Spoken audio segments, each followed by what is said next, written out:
Let me take care of your coat, Prudence, I offered, helping her remove the fur cape. Thanks, Mike, she smiled. I'll see you at the bar after you finish this little job. It was then that I noticed Steve Watkins and Barry Reynolds standing between me and the dressing room. I could barely hide my disgust as I tried to get around them to hang Prudence's fur. I hear you named your wife Prudence, Mikey? Steve laughed. That's a name you don't hear very often. In fact, she must be the first Prudence I've ever seen. I don't know what you've heard, Steve, I replied. I don't think you heard me call my wife by her first name, though. You're always playing these word games, and you're damn accurate, Mike. Make it easy, Steve growled. Is your wife's name Prudence or not? Well, yes, that's her name, but you can't expect me to tell you that you've probably heard it, I argued. I had worked for Dittmar Corporation for 12 years, but a few weeks before that I had been assigned to the Utica branch of the company. In that rather short period of time, I had learned to dislike Steve intensely. He was lazy, unpleasant, vain, and amoral. Barry Reynolds was his friend, at least it seemed that way. He was Robin under Batman Steve. Steve and I both thought we were on the waiting list to become branch manager, so there was a natural rivalry. He ridiculed me and my work as much as he could, but because his efforts were extremely incorrect, I never felt the need to respond to them directly. I just kept doing my job as well as I could. I was just doing it much better than Steve, at least in my humble opinion. That fact only encouraged him to do even more brazen damage to my reputation. Your wife's got great boobs, Mike. At least they look like a solid 3 there, Steve remarked. You can see them well in that dress. What is she, some kind of whore? Steve's attempts to tease me were pathetic. It was obvious he was trying to piss me off. I've played this game long enough to know how to win at it. Patience and intelligence always take precedence over loud words and rash actions. I'm sure I won't discuss my wife's bust with you, Steve, I replied. She's certainly not a whore. She's a lady and should be treated appropriately. Steve couldn't just leave it at that. I realized he must have had a drink by now. He was like an animal on the prowl. He wanted to take a bite out of me any way he could. If you're so sure your wife's a lady, you ought to be willing to make a little bet, Steve reasoned, winking at his buddy Barry. I don't make bets, Steve. You are. It's too early to kiss ass, Mike, Steve grinned. Old man Mumford won't be here for at least a couple of hours. He called Tom and told him he'd be late for the party and hoped everyone would be here when he got here. This news did not make me happy. I felt obligated to get to the Christmas party early to make a good impression on Dirk Mumford, who had recently been named CEO of Dittmar Corporation. I had met him several times over the years and knew that he insisted that employees live up to his expectations. It was either that or get out.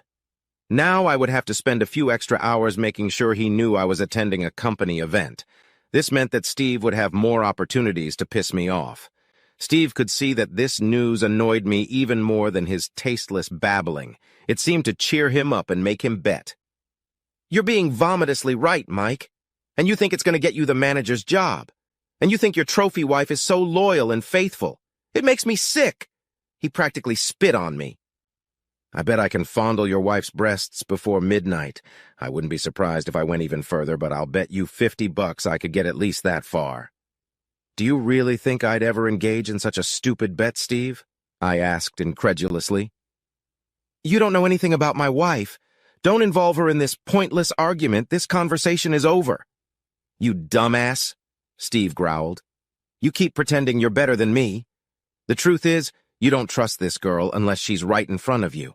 You're afraid I'll win the bet. That's why you pretend to be outraged. You're a real asshole, damn it. Now, I was furious.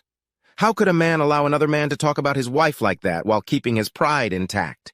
I quickly formulated a plan. It was time to put Steve out of the race for the position. $50 is nothing to talk about. I grinned. I bet you $500 and leave the money with Barry. Saying that, I opened my wallet, took out $500 bills, and held them out to Barry. To Steve's credit, he hardly blinked as he followed my example. This is going to be real fun, he gloated. We need a couple of simple rules. You can't warn that bitch about our bet. In fact, you can't even talk to her if Barry and I aren't around. Well, that's fair, I agreed. Barry's got $1,000 now. If you can't get my wife's breasts by midnight, he'll give me all the money. If you pull it off, it's yours. That's it. That's fine with me. If I get your wife's breasts before midnight, Barry gives me the money. Otherwise, you get it, Steve agreed. Barry must stick around to witness your punishment for being overconfident. It's a deal. I agree to let him be the judge. To gauge how successful you are with my wife to win the bet, I admitted. That's it. We had a bet, asshole. Steve grinned. Just don't blame me if your wife loses interest in you after I play with her breasts tonight. She'll probably want me to sleep with her, too. Steve, if you manage to fondle my wife's breasts before midnight, you can sleep with her as far as I'm concerned, I admitted. If you're that good, I can't stop you anyway. Now you're talking business, Mike. I like that attitude. I'll give her the best sex of her life just to ruin your life. After tonight, she'll never be happy with you again, Steve sobbed. With those words, Steve and Barry turned and walked toward the bar where Prudence should have been by now. I, on the other hand, still had to find a coat rack, so it was a few minutes before I could leave the dressing room. When I got back to the party, I saw Steve already dancing with Prudence. I went to the bar and ordered myself a beer.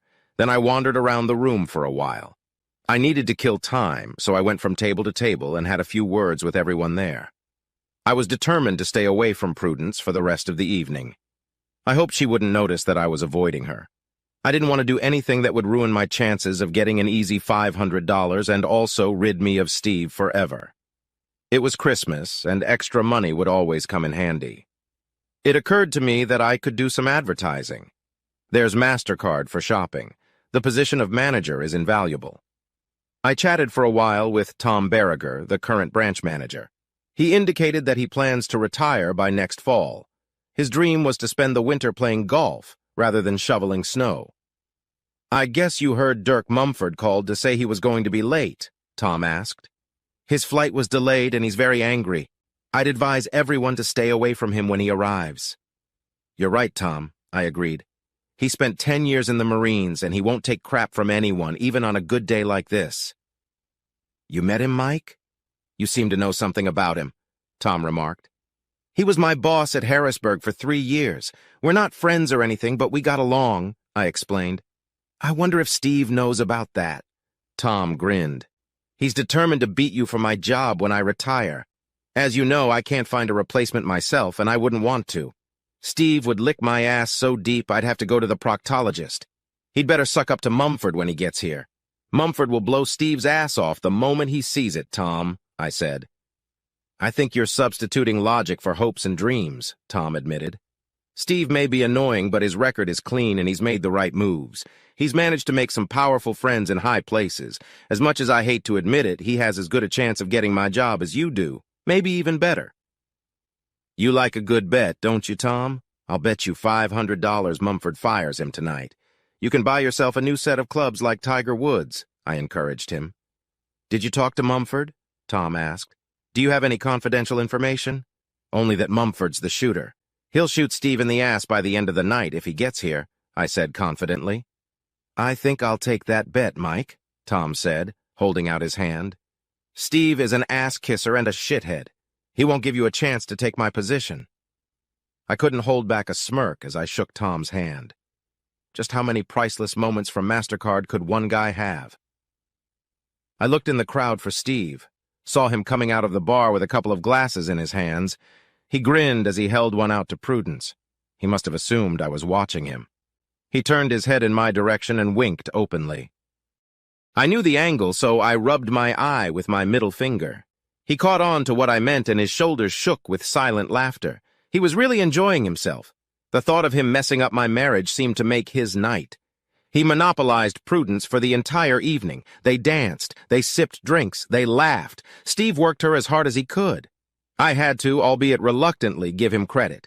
He knew what he was doing and worked hard at it. If he had worked that hard at his job, I wouldn't have had a chance at the manager's position. Steve was careful not to let Prudence talk much with the other guests. I assumed he didn't want anyone to remind Prudence that she was a married woman. He also didn't want to risk losing her undivided attention. It was like watching a master at work. He played it like a violin. By 10 o'clock, my doubts began to creep in. Prudence and Steve danced every slow dance. It was obvious that she was already drunk and had listened to the nonsense that Steve had regaled her with. Mumford was nowhere to be seen, and many of the partygoers began to whimper softly. After all, it's so hard to kiss ass that can't be found. I lost sight of Prudence around 10:30, and now I was really starting to worry. This night could cost me dearly. I'd have to give Tom a check to cover his bet. I pictured myself explaining to Prudence that I had lost a $500 bet at the company Christmas party. She would never know about the $500 in cash if I lost it. There are some things wives don't understand, and losing a bet is one of them. You can win a dozen bets in a row, but lose one important one like that, and then you're the dumbest woodpecker in the world. As I pondered the fickleness of women, I heard the crowd buzzing deafeningly. Looking around, I saw Dirk Mumford entering the hall. He was walking, smiling, and shaking hands as he went. Just then, Barry came up to me and started tugging on my sleeve. Barry was grinning from ear to ear. Didn't even pay attention to Mumford's arrival. He looked like a cat that had just caught a canary.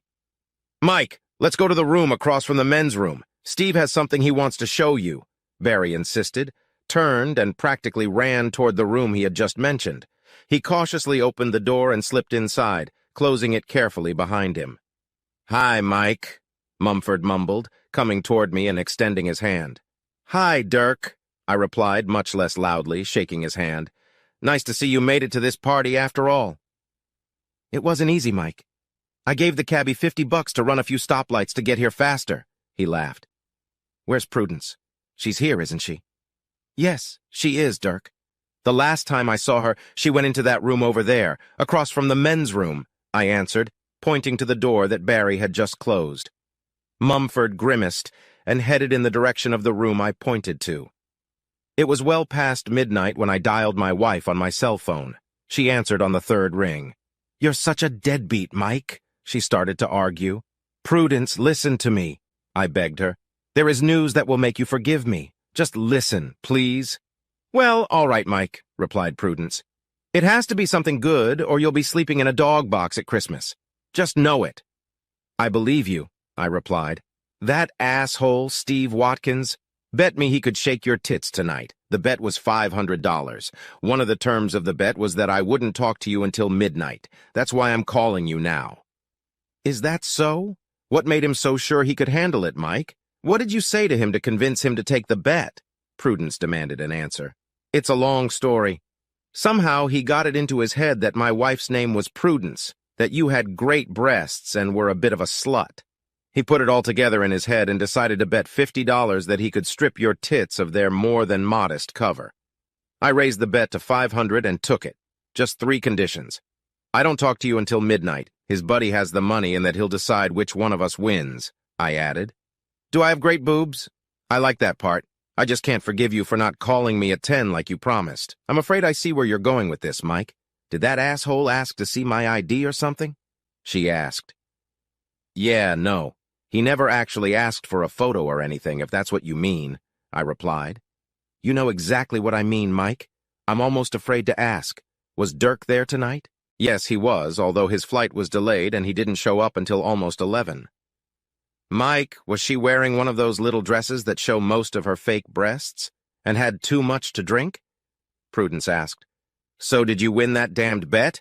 "Yes, to all of those questions. That's exactly one of the reasons I called you, besides the fact that I missed you so much. I'm going to hand the phone over to Barry Reynolds. He's already a former Ditmar employee who has that money we bet. Tell him your name and how long we've been married so I can pick them up. I don't know if Steve's in jail or the hospital. Either way, he lost the bet. I'm getting on a flight back to Pittsburgh Friday night. Pick me up at the airport and we'll celebrate, honey. Prudence may seem like an unusual name to some, but I know at least 2. There's you, of course, and then there's Prudence Mumford. Steve and Barry met Prudence Mumford tonight. Somehow I don't think they'll get a chance to meet you now," I admitted.